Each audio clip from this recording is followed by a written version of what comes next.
ఓం నమ శివాయ. మనము భక్త విలాసం అనే పురాణాన్ని మామూలుగా పెరియ పురాణం అని చెప్తూ ఉంటాం అనమాట. నిజానికి దాని పేరేంటంటే భక్త విలాసం. కానీ అక్కడ మనకి పెరియ పురాణం అనేది ఎక్కువ మనకి ప్రసిద్ధిగాంచిందనమాట. అందుకని మనం పెరియ పురాణం అని అంటూ ఉంటాం. ఇందులో ఏంటంటే ఒక 63 మంది నయనార్ల భక్తుల గాథలు ఉన్నాయి. శివుని భక్తులు అనమాట వాళ్ళందరూను. అయితే ఈ నయనార్ల పేర్లు మనం తలుచుకున్నా, విన్నా, చదివినా, స్మరించినా అదట ఒక త్రివేణి సంఘంలో కనుక మనం స్నానం చేస్తే ఎంత పుణ్యం వస్తుందో, లేదు అంతకన్నా ఎక్కువ పుణ్యం వస్తుందో అంత పుణ్యం కేవలం మనం వీళ్ళ పేర్లు వినడం వల్ల కూడా వస్తుందట. అంత గొప్ప భక్తులు అనమాట. అలాంటి వాళ్ళ గురించి మనం ఈరోజు తెలుసుకుంటున్నాము. అయితే ఎక్కడి నుంచి వచ్చింది ఈ భక్త విలాసం అంటే, ఈ పురాణాన్నంట ఉపమన్యు మహర్షి గారు అగస్త్య మహామునికి ఉపదేశించారంట. అయితే అగస్త్యుడేమో ఆయన సుప్రసిద్ధమైన శివక్షేత్రాలు తిరుగుతూ ఉన్నారు. అలా తిరుగుతున్నప్పుడు ఆయన కంచిలో ఆయన తోటి ఋషీశ్వరులు ఉంటారు కదా, వాళ్ళకి ఈ పెరియ పురాణం గురించి చెప్పడం మొదలుపెట్టారట. అలా చెప్పినప్పుడే అక్కడ సూత మహాముని గారు ఉన్నారట. ఆయన ఇది విన్నారు. విని ఆ తర్వాత ఆయన మనకు తెలుసు కదా, సూత మహాముని గారు సౌనకాది మహర్షులకి చెప్పారు. చాలా కథలు మన వరకు వచ్చాయంటే ఆయన వల్లనే వచ్చాయి. ఆయన్ని ఏమంటారు, పౌరాణిక బ్రహ్మ అంటారనమాట. ఈయనే మన వేదాలని విభజించారు, 4 కింద విభజించి అందులోంచి పురాణాలు, ఉపనిషత్తులు ఇవన్నీ కాస్త మనకి అర్థమయ్యేటట్టు చిన్న చిన్నగాను చేసి కనీసం మన వరకు అవి వచ్చేటట్టు, అవి మనకి మార్గనిర్దేశత్వం చేసేటట్టు ఆయన పుణ్యమాన్ని మన వరకు వచ్చాయన్నమాట. ఆయన్ని ఏమంటా అంటే సాక్షాత్తు శ్రీ మహావిష్ణు స్వరూపమే అని అంటారట. సో ఆయన ఇది విన్నారనమాట. అయితే ఈ పురాణం వింటే చాలు ఏమంటున్నారు, సంసార బంధాల నుండి మనకి విముక్తి కలుగుతుంది అంటున్నారు. సంసారంలోంచి బయటికి రాగలడానికి ఏమన్నా మన దగ్గర వేరే వేరే మార్గాలు ఉంటాయంటే ఏముండవు. కేవలం ఆ స్వామివారి పాదాలను పట్టుకోవాలి. స్వామివారి భక్తులు పాదాలు పట్టుకున్న పర్వాలేదని చెప్తారు కదా, అలా అనమాట. ఈ భక్తుల స్టోరీలు కూడా మనం విన్నా సరే మనం ఈ సంసార బంధాల నుంచి బయటకు వస్తూ ఉంటారు. ఈ పురాణం చదివినందువలన కలిగే భక్తి ఎల్లవేళలా మనల్ని రక్షిస్తుంది అంటారు. ఎందుకంటే ఎప్పుడు భక్తి చేయాలంటే ఆ భక్తే మనల్ని రక్షిస్తుందట. ఎలా రక్షిస్తుందట, మార్జాల కిషోర న్యాయము మరకట ఆరుబటకు న్యాయం అంటారు. ఒకటి ఏంటంటే పిల్లి ఉందనుకో, వాటి పిల్లల్ని ఎలా పట్టుకుంటుంది, తలతో పట్టుకుంటుంది. అదే మనం ఏమైనా పిల్లల్ని తలతో పట్టుకుంటే అది అంత సెక్యూర్డ్గా ఉండదు కదా, ఏమన్నా నష్టం అవుతుంది పిల్లలకి. కానీ పిల్లి అలా పట్టుకోదు. అది ఎలా పట్టుకుంటుంది అంటే దానికే తెలియాలి. అలా ఎలా పట్టుకుంటుందో పిల్లల్ని, ఎక్కడికి వెళ్ళినా పిల్లల్ని అలా నోట్లో పెట్టుకుని తీసుకుని వెళ్ళిపోతుంది. ఆ పిల్లలకి ఇంత కూడా ఏమాత్రము కష్టం కలగకుండా.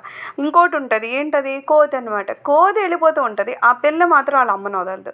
ఆ కోతి ఎక్కడే చెట్లు మించి అక్కడి నుంచి అక్కడికి జంప్ చేస్తూ ఉంటుంది. మనం చూస్తే భయం వేస్తుంది. ఇదేంటి ఆ చిన్న పిల్ల ఉంటుంది అని చెప్తే ఆ అమ్మేమి దాన్ని పట్టుకోవాల్సిన అవసరం లేదు. ఆ పిల్ల చాలా గట్టిగా పట్టుకుంటుంది. ఇక్కడ చూస్తే పిల్లి పట్టుకుంటుంది, ఆ పిల్ల ఏం పట్టుకోదు. అలాగా ఒక భగవంతుడు భక్తుడి మధ్యలో ఆ రిలేషన్స్ ఎలా ఉంటాయట, భక్తుడేమో ఆ భగవంతుడిని వదలకుండా ఆయన పాదాలు పట్టుకుంటాడంట. పాదాలు పట్టుకున్నారు కాబట్టి అమ్మో మా భక్తుడికి ఏమాత్రం కష్టం కలగకూడదని ఆ భగవంతుడు పట్టుకుంటాడంట. ఈ రకంగా ఉంటుందంట వీళ్ళ మధ్య ఉండే రిలేషన్. అప్పుడేమంటున్నారు, అలాంటి భక్తుడినంట భగవంతుడే అతనికి నిరంతరమైన భక్తి ఇస్తాడు. అంటే ఏదో ఒక గురువు రూపంలో ఒక మంత్రాన్ని ఉపదేశించేటట్టు ఏదో ఒక చూపించి, ఆ తర్వాత కర్మాచరణ, అది కర్మాచరణ కూడా ఉండాలి కదా. ఆ మంత్రం ఏదో వచ్చింది, లేకపోతే నామస్మరణ వచ్చింది, ఆ తర్వాత ఎలా ఆచరించుకుంటూ వెళ్ళాలి. ఎన్ని కష్టాలు వస్తున్నాయి మనం వింటున్నాం కదా. భక్తుల జీవితాలు ఏదో సుఖంగా ఉంది కాబట్టి వాళ్ళు కూర్చొని చేశారనడానికి ఏమీ లేదు. ఎన్ని కష్టాలు వచ్చినా సరే అందులోంచి వాళ్ళు బయటపడి ఆ కర్మలు చేసుకుంటూ వెళ్తున్నారు కదా. అలా చేసుకుని వెళ్ళడానికి ఒక మనోబలం కావాలి కదా. ఆ రకం కూడా భగవంతుడే వీళ్ళకి సహాయం చేస్తారు. వీళ్ళకి అనకూడదు, ఇలా నేర్చుకుని మనం కూడా భక్తి మార్గంలో వెళ్ళాలనుకుంటున్నాం. సో మనకు కూడా ఎన్ని కష్టాలు వచ్చినా భగవంతుడే మనల్ని సరైన మార్గంలో నడిపిస్తారనమాట. దాని ద్వారా ఏమవుతుందంటే జ్ఞాన వైరాగ్యాలు వస్తాయి. నెమ్మదిగా ఎప్పుడైతే ఒక గురువు పాదాలు పట్టుకున్నామో, ఎప్పుడైతే ఆ భగవంతుని ఆశీస్సు మన మీద పడుతుందో జ్ఞానం వస్తుంది. జ్ఞానం రాగానే ఈ ప్రపంచం మీద ఉన్న ఈ మనకు ఉన్న అనురక్తంతో పోతుంది. పోవడం వలన వైరాగ్యం వస్తుంది కదా. సో జ్ఞానము, వైరాగ్యము ఇవన్నీ కూడా ఎందుకు వస్తాయి అంటే భగవంతుడే ఇస్తాడంట. అంటే ఈ మార్గంలోకి వస్తున్నాము అంటే ఖచ్చితంగా భగవంతుడి దయ మన మీద ఉందన్నమాట. ఆయన మనల్ని ఈ మార్గంలోకి తీసుకొస్తున్నారు. సో ఇవన్నీ ఇచ్చాక స్వామి ఆఖరికి ఏం చేస్తారంట, ఆయనలోనే లయం చేసుకుంటారంట. ఆ రకంగా సాయుజ్య మోక్షాన్ని ఇస్తారు. సాయుజ్య మోక్షం అంటే ఆయనలో లీనమైపోవడం. మోక్షాల్లో కూడా రకరకాలు ఉంటాయి. కొన్ని చోట్ల అయితే ఆయన రూపంలో అక్కడ ఉంటారు, లేకపోతే ఆయన చూస్తూ ఉంటారు. అలా ఒకటి ఇంకా చివరికి ఏమవుతుంది, ఆయనలోనే కలిసిపోతారు. మళ్ళీ ఎక్కడో ఉండాల్సిన అవసరం లేదు, స్వామి మన వైపే ఆయనలో కలిసిపోతామంట.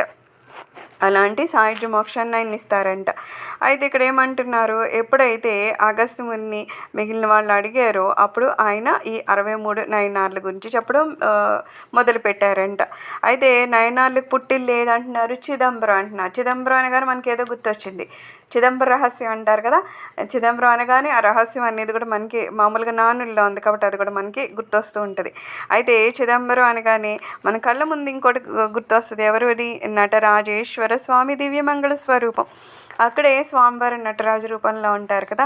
అయితే నెక్స్ట్ ముఖ్యంగా ఆ చిదంబరంలో స్వామి కొలువైన ఆలయం గురించి చెప్పుకోవాలంటున్నారు. ఆ ఆలయం చాలా ప్రశస్తంగా ఉంటుంది.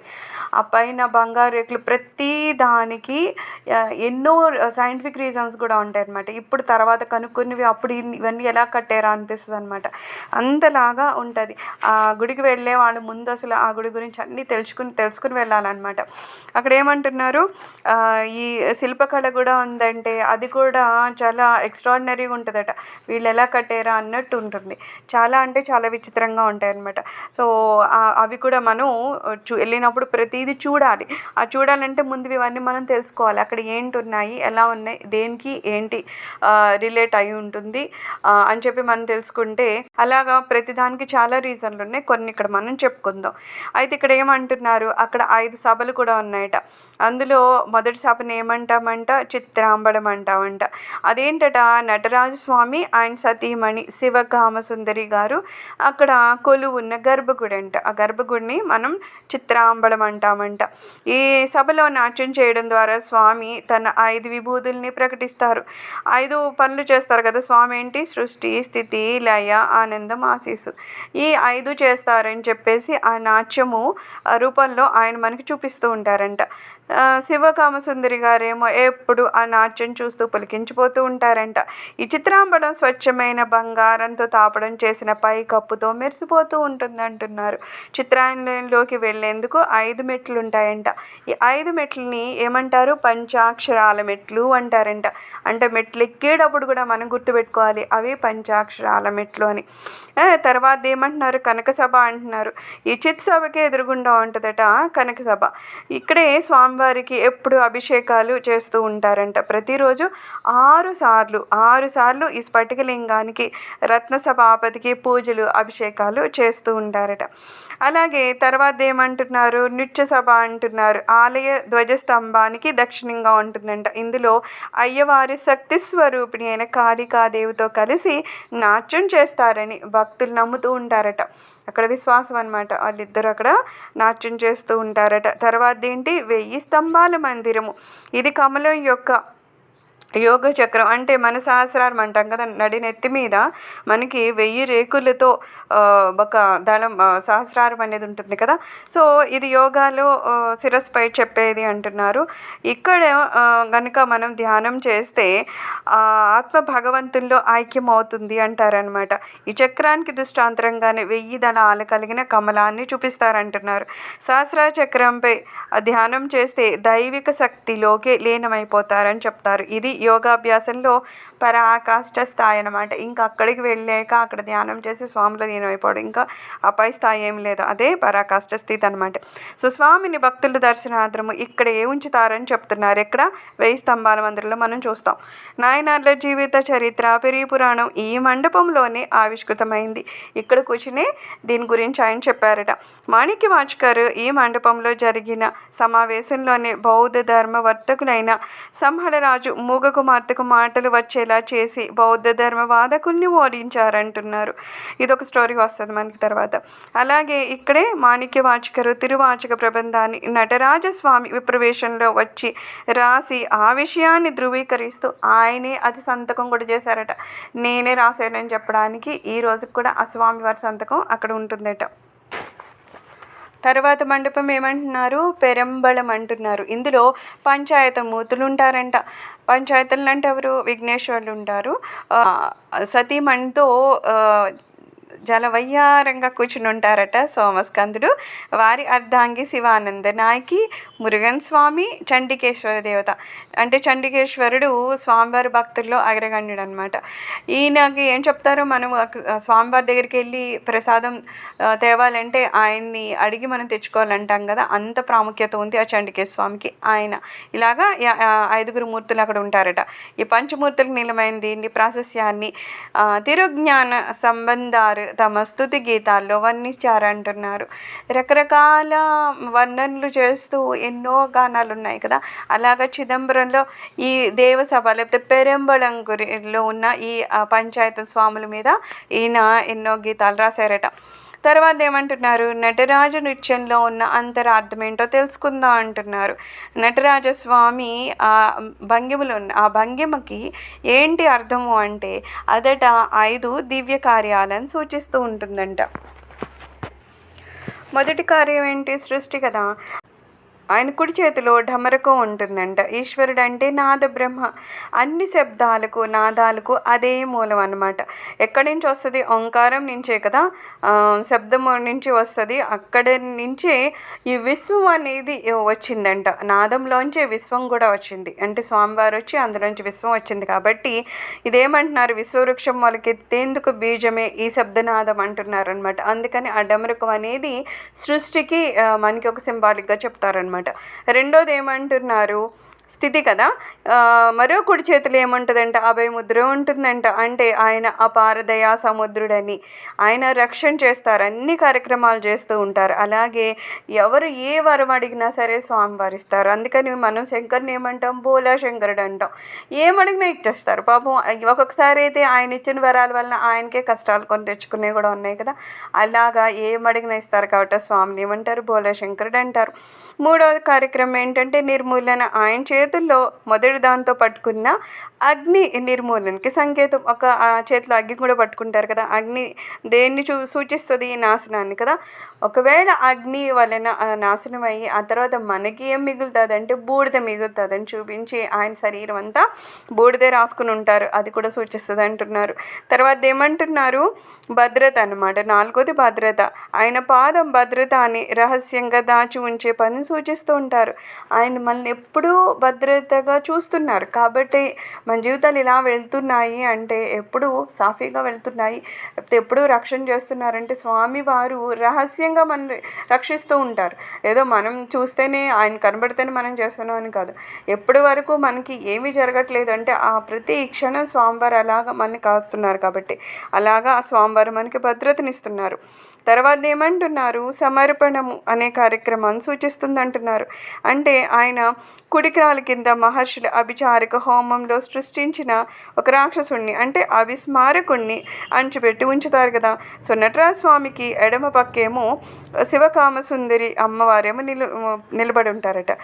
దేనికి సింబాలిక్గా అంటే అర్ధనారీశ్వర తత్వానికి. ఇద్దరు ఉంటారు కదా స్వామివారు అయ్యవారును. అలాగే ఎడం భాగంలో అర్ధాంగిని ఉంచుకున్న స్వామికి సంకేతం అంటున్నారు. ఆయన కుడిపక్క ఒక తెర ఉంటుందంట. దీపం వెలిగించే సమయంలో దీపాలను అయ్యవారికి ఆయన అర్ధాంకి చూపిస్తారంట. ఆ సమయంలో తెర తీసినప్పుడు నిట్ట నిలువుగా వేలాడుతూ ఉన్న 5 బంగారపు బిల్వపత్రాలు వరుసలు కనిపిస్తాయంట. వాటి కనుక ఏమీ కనిపించదు.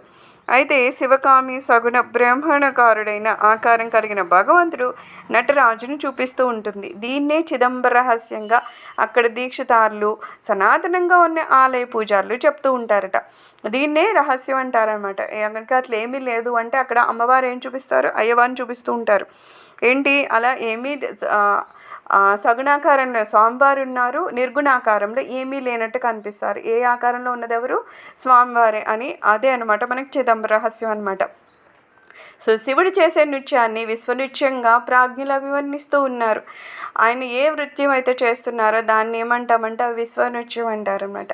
విశ్వం అంతా వెళ్తుంది అంటే ఒక నృత్య రూపంలో స్వామివారు చేస్తున్నట్టు. అంతా ఆయనే చేస్తున్నారు కదా, అన్ని కార్యక్రమాలు ఆయనే చేస్తున్నారు. దీన్ని ఏమంటామంటే ఆనంద తాండవం కూడా అంటామంట.